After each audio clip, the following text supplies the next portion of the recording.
finished reading A Thousand Splendid Suns by Khaled Hosseini yesterday, and I really wanted to talk about it. So I actually picked this book up because it was everywhere on my tail, and everyone swore that it was going to ruin your life and make you miserable. And of course, what is life without sharing some misery with random strangers on the internet?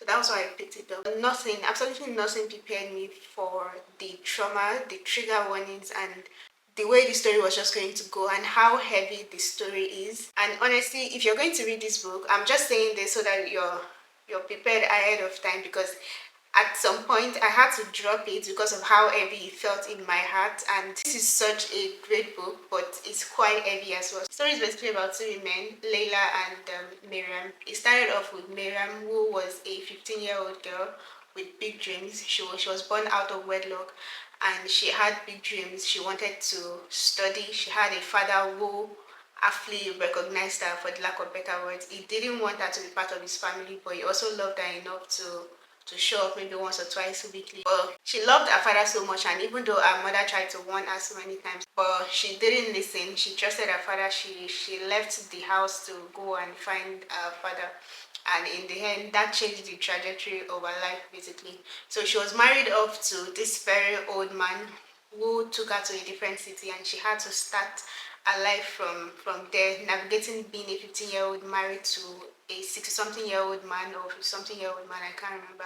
However, life brought she and Layla together through incredibly unfair circumstances. It was during the time of war, and in a way, war sort of brought she and Layla together. I like how the story started off as they were enemies, or Miriam actually didn't like Layla because she felt that she was going to take her husband and all of that. And I just love how the story grew when they started to like each other, and they found sisterhood and friendship and love in each other, and with that they were able to navigate such an incredibly challenging, difficult life. One of the most difficult pill to swallow in the story was when they were trying to escape, and they were caught, and the policeman told Layla that was expressing her fear and everything, and the policeman told her that there's nothing that I can do about it, that they belonged to their husband, and literally took them home, especially knowing that they were like the level of violence that they were going to face when they got home still.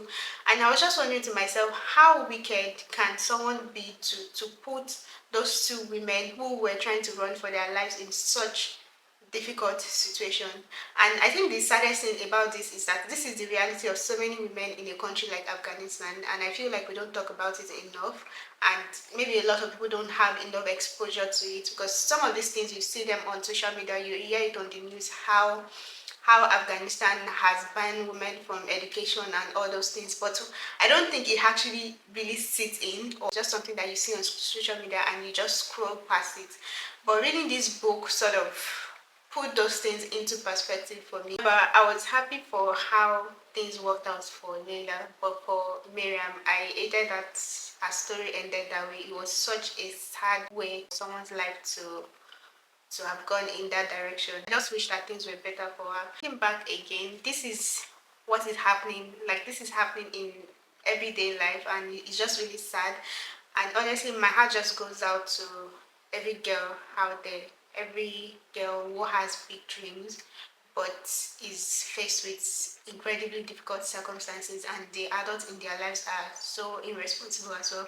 My heart really goes out to them, and I really hope that they get to experience better days, because like I said, this is like a reality for so many women in some part of the world, and it's just really crazy.